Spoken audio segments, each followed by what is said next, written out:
So, today being the 10th of March, made it precisely 10 days since the war in the Middle East started raging. The war between Israel, Iran, and the United States of America. Yes, and as it is today, the war, I would say, in all honesty, is beginning to calm down. The escalation is taking place at the moment, not because United States of America is tired of hitting targets, or not because Iran is also tired of hitting targets, even though Iran Revolutionary Guard currently have been decapitated to an extent that their launching capacity, their hitting of target, and the rest of it has actually drastically reduced. However, it could equally mean that they are saving their missiles and their drones for a longer engagement between the United States of American forces and that of Israeli Defense Force. But then there are a lot of developing stories and facts and figures that must be taken to the bank from this very section. It is now in the public domain that Iran has succeeded in selecting a new leader as quickly as possible, a new supreme leader who happens to be the second son of the late Ali Khamenei. He's called Mojtaba Khamenei. He's a 56-year-old second son of the late supreme leader. The Council of Experts, which as a matter of fact is a panel of Shia clerics in the region in Iran, came together and quickly appointed a new leader, in the person of the second son of the late supreme leader, which according to many experts, they did that in order to, tell Israel and the United States of America that Iran is not collapsing by electing a new leader as soon as possible. Then, even though there is still a very big disagreement, many continues to argue that Mojtaba Khamenei does not have the religious credentials to be the new supreme leader of the Islamic Republic of Iran, citing the fact that according to Iranian religious law, citing that their new cleric must be a core Islamic cleric with core Islamic, credentials, and possibly from the Shia, cleric, extraction, such that that very new supreme leader should be able to represent, the God's will on earth, the Almighty Allah's will on earth, as has over the years been, prophesied or rather proclaimed by the late supreme leader Ali Khamenei, that his administration represents the will of Allah on earth. So it is still questionable. And not only that, the president of the United States of America has equally, disapproved and contested the appointment of this second son of the late supreme leader, saying selecting and choosing him to be the new supreme leader is unacceptable, that he, Donald Trump, must get involved in the appointment of a new supreme leader. And that is in consonance with the earlier proclamation of Mr. Donald J. Trump that there must be a change of government in Iran, such that Iran will become democratic and chart a new course of making the lives of their citizens better and, moving away from the mission of building a nuclear capacity country and other dangerous weapons like the long and short range ballistic missiles. So according to Donald J. Trump, Iran is still not leaderless. They don't have a leader yet. That he has made it categorically clear that the second son of the Ali Khamenei is a lightweight target. And Israeli Defense Force, through the Prime Minister, has equally maintained that if they insist that the second son of the late supreme leader is now the new leader of Iran, that the 56-year-old Mojtaba Khamenei will certainly be the next target. The Israeli Prime Minister made that very proclamation, which is currently in the public domain. Having established that, the Iranian Revolutionary Guard has equally issued a public press briefing, stating in clear terms that any Gulf nations, any of the Arabic nations, any oil-producing nations within the Gulf that begins the expulsion of Israeli and the United States of American ambassadors out of their territory will be allowed to transport their oil, through the Strait of Hormuz. Many of you can still recall that from the beginning of this war, that Iranian Revolutionary Guard targeted, shipping oil, across, the Gulf, across the Persia and the Gulf of Oman, and they destroyed many of these, oil tankers, clogging the only narrow escape route through the Strait of Hormuz that allowed these Arabian nations to transport their oil down to the open ocean or open sea that allows them to distribute their oils towards many other countries. I predicted through this very channel, the moment that very incident took place, that oil prices was going to go very high. If at the end of the day, there is no passage, free passage at the Strait of Hormuz.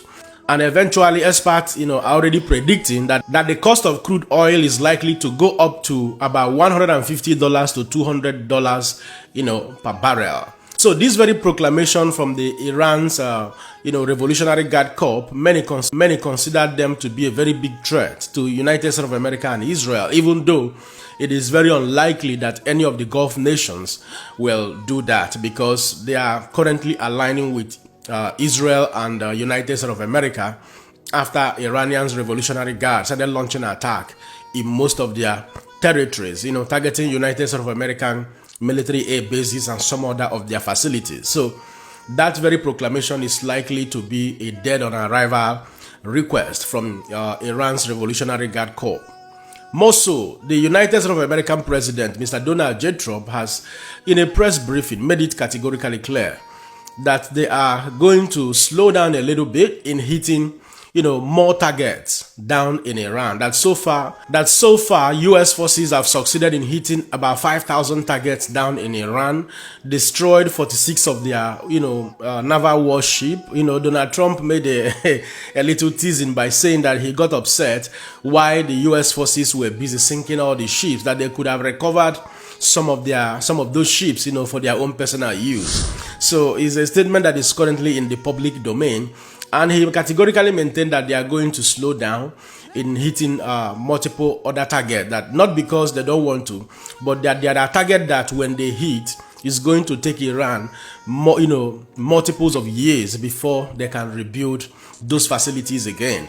And in that case, that they are currently observing to see the next dynamics or the next trajectory that the war is going to take, which is certainly many experts are explaining that to be whether peace talk and peace deal will come up to prevail at the end of the day. And then probably Donald Trump also getting involved in selecting a new supreme leader in Iran, because it is now in the public domain in clarity that the supposed change of government that Donald Trump earlier wanted in Iran has not yet happened, even though we are already on the 10th day in that very crisis. Yet that very mission has not been established, because Iran, as a matter of fact, through the Council of Experts, just selected the second son of the late leader to be the next supreme leader. And more so, China is currently being threatened by the dynamics and the trajectory of this very latest development in the Middle East. Donald Trump has equally maintained in a press briefing that sanctions will be removed from some countries, oil-producing nations that have been under sanctions, people like Venezuela, Iran itself, and even Russia, so that there won't be consequential, very big consequential effect of what is going on in the Middle East with respect to oil prices across the globe.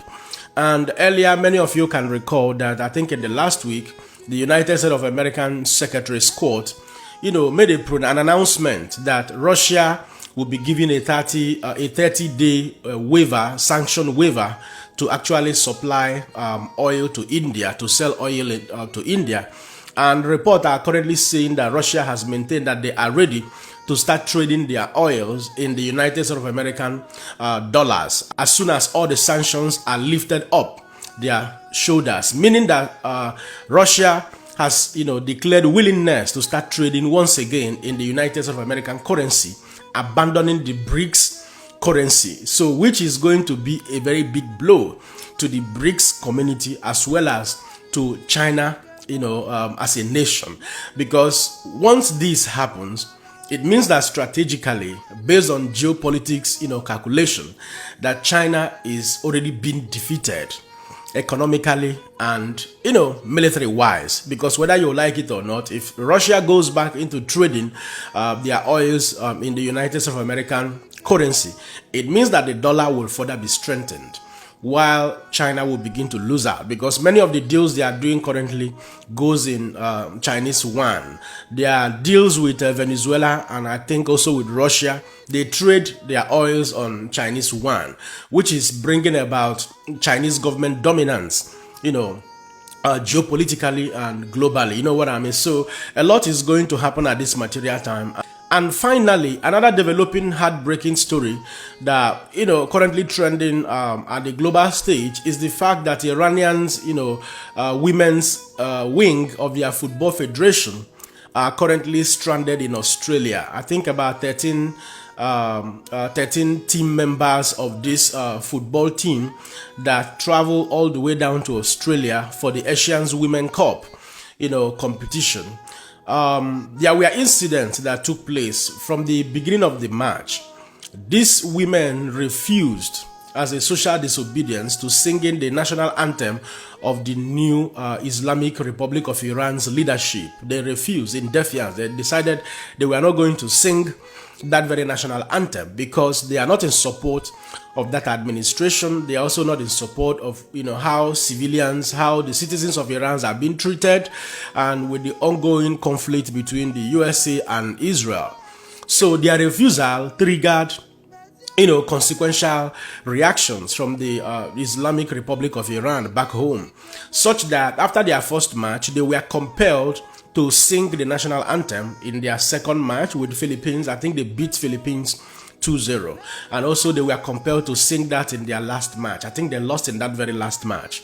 So after that, reports started, toppling in on the internet space that some families of these women have been threatened back home. Yes, for their refusal to sing the national anthem of the Islamic Republic of Iran, especially the new regime. So many experts have interpreted that a very bad consequences is waiting for all of them as soon as they arrive back home.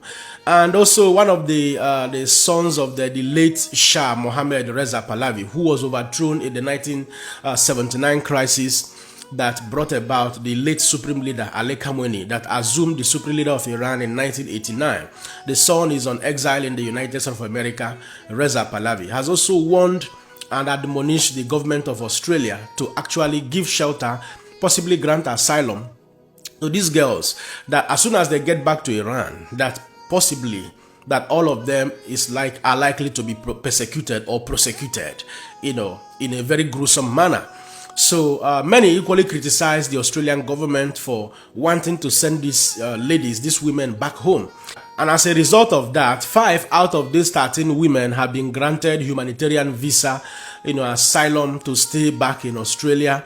And the Australian Prime Minister has equally in a press briefing maintained that they are ready to help if all the 13 of them are ready to seek help or are ready to stay back in Australia. And that, drew the attention of the President of the United States of America, Mr. Donald J. Trump, who made a post as well as that which was published by the White House, telling Australian government something you may not want to hear. But let's listen to what Donald Trump said. So according to Donald J. Trump, he wrote, Australia is making a terrible humanitarian mistake by allowing the Iran national women's soccer team to be forced back to Iran, where they will be most likely be killed.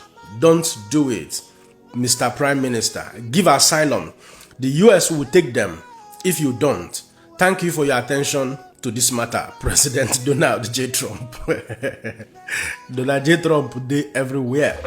But his statement is not contradictory to what is obtainable in Iran. And according to report, that some families of these team members have been threatened back home. So chances are very high that if they get back to Iran, that they will likely be prosecuted. Don't forget that Iran operates on the doctrine of religion, on the doctrine of the Islamic Shia, Islamic extraction belief system that represents the will of the Almighty Allah on earth. So disobedience to the will of the Almighty Allah could simply means automatic death sentence.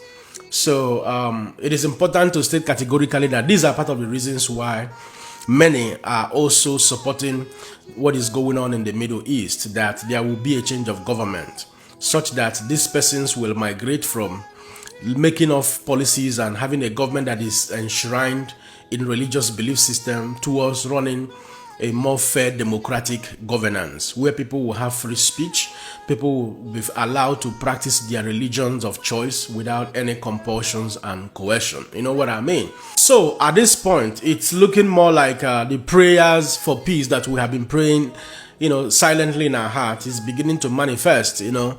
However, it all equally depends on the escalation from the Iran Revolutionary Guard, you know, how they goes further to escalate or attack more targets.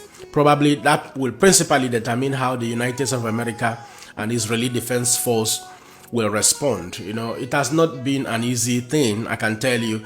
Iran has fired a lot of missiles down to Israel, hitting so many targets and all of that. You know, I mean, from Iran to Israel, from Tel Aviv to Israel is from Tel Aviv to Iran is about 1,600 kilometers. And Iran has the capacity to fire ballistic missile that travels between 10 to 12 minutes before hitting targets in Tel Aviv, telling you how dangerous many of these weapons are.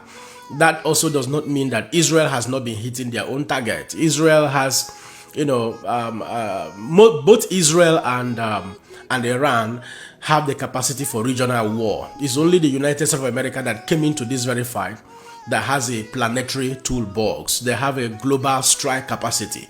That is why US can engage any country, anywhere, anytime. But many countries cannot be able to do that. You know what I mean? It's more like you saying that Iran will go to Russia to fight. They may be able to send a missile across, you know, the air, which I doubt if there will be any missile that can actually do that. Although I don't know statistically the distance between Iran and Russia, but it's only the United States of America that can engage you, come into your territory, use their ally air bases, you know, dock their aircraft carriers at the sea and all of that, and begin to rain attack on you, because they have the global strike capacity, and that is what I call the planetary toolbox. So it is undoubtedly very clear that Iran, at the end of the day, may not have the long-term capacity to withstand the engagement from the United States of America in collaboration with Israeli Defense Force.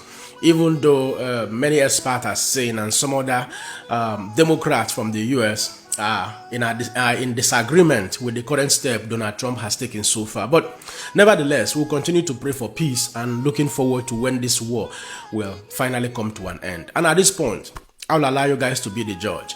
Don't forget to let me know what you think in the comment section and share this video. Man, other person's young. God bless you.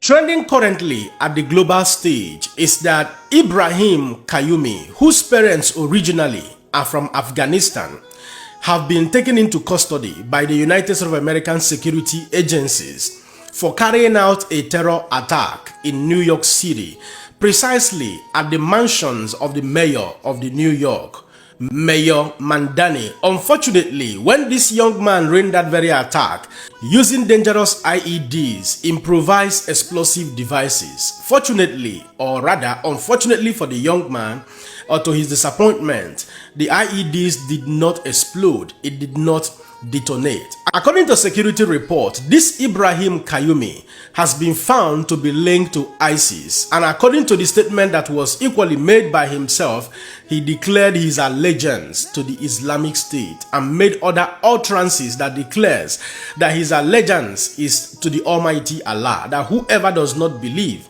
stands to be unalived. And in view of all of this, investigation has continued to go on by the security agencies in the United States of America, while some experts continue to say that this could be linked to the conflict going on in the Middle East between USA, Iran, and Israel, that Iran might possibly at this material time be bringing back to life, you know, sleeping cells or lone offenders to continue to rain attack in and out of season in the United States of America as a way of retaliation. Well, listen to that news and we shall come back to ramp it up. Fox News alert: an ISIS-inspired terror attack in New York City this weekend. Two men hurling IEDs into a crowd just steps away from the mayor's mansion.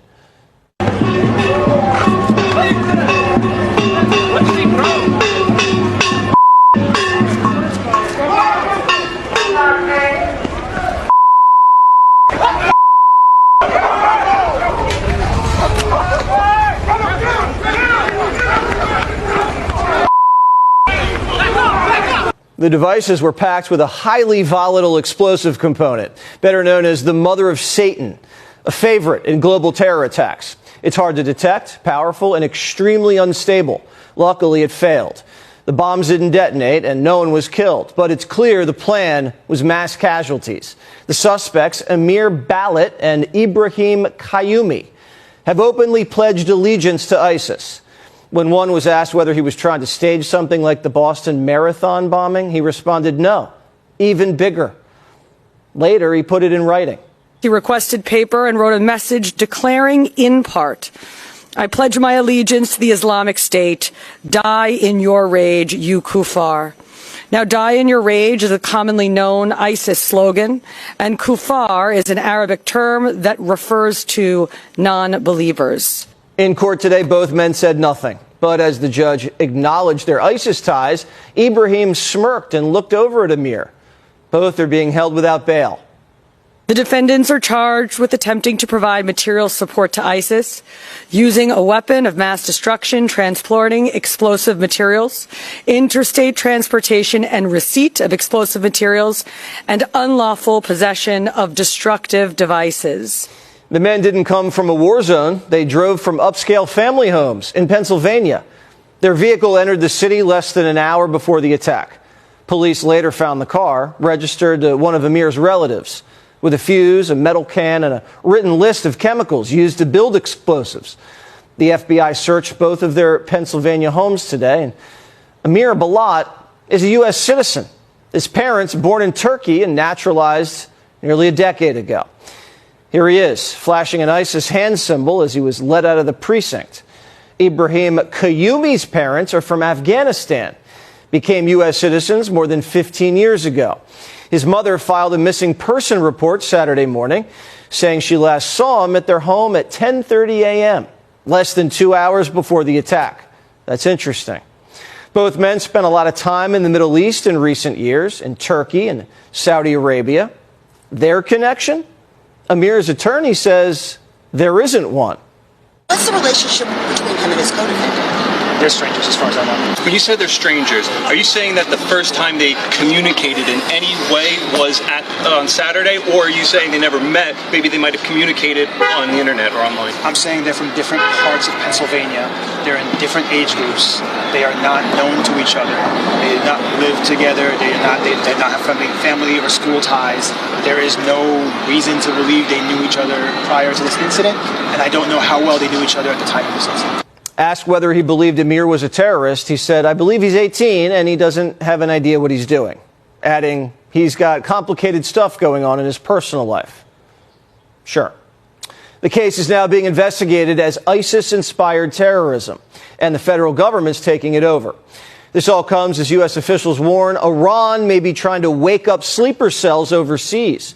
Intelligence sources say encrypted messages believed to be from Iran were picked up shortly after Khomeini's death on February 28th. Those messages could have been a green light to terrorists outside of the country.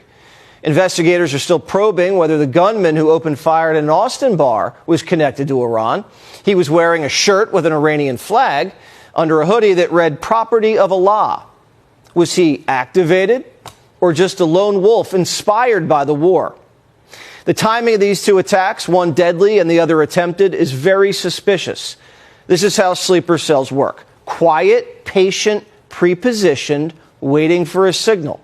And if that encrypted alert is real, then the front line isn't just overseas. It's already here. And the Democrats have shut down the Department of Homeland Security when possible Iranian sleeper cells could be popping off. That's unforgivable. Well, one thing has remained very commendable. When you live in a functioning society, a society where there is law and order, irrespective of the amount of crimes that happens, there will definitely be crimes, you know what I mean? But then, the moment it happens, the security agencies will always be there to intervene timely. A typical example is America, where we are bringing this very news from. In and out of seasons, a lot of things continues to happen. But you can clearly see that the security agencies are always on top of their games, making arrests, doing deep investigations, arresting suspects, trailing them down to their hideout, and bringing them to the justice system. You know what I mean? But imagine if America does not have this capacity, or where there is, or imagine political rascality is also reigning supreme in the United States of America, where there is no accountability, where there is no law and order. It means that within a twinkle of an eye, what Boko Haram, ISWAP, and the bandits are doing in Nigeria will have become the order of the day, because there is no accountability. They will strike in unalive people and go scot-free.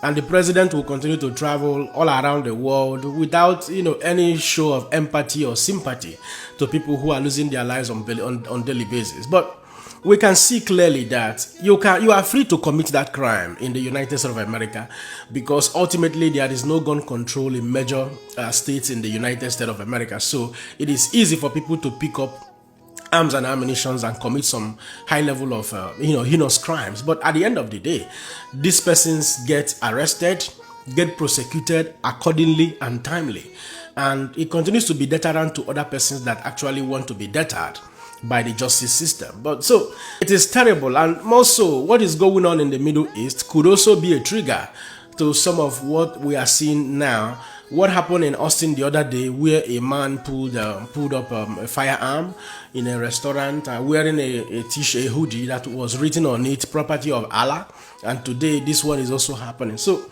you can see clearly that what is going on in the Middle East could equally be a trigger, either specially sent on a mission or people randomly as a way of declaring their allegiance to the Islamic State, in the Middle East, will rise up to do some of this, heinous crime. But one thing I will continue to say, that we must say no to rascality. When you commit any form of crime in a civil society where law and order works, you go in for it. You spend the rest of your life in prison. And there is no discussion about that. So before you commit that very crime, think of the consequences. Think of the number of years you'll be isolated and confined behind bars, all alone by yourself. All your dreams, all your aspirations, all your visions in life will be quashed. It will be squashed, because that will definitely be your end game at the end of the day, your home and abode. So say no to crime, say no to rascality, say no to criminality, so that this world will be a better place for you and I. At this point, I'll allow you guys to be the judge. Don't forget to let me know what you think in the comment section, and share this video. Man, another person see. God bless you.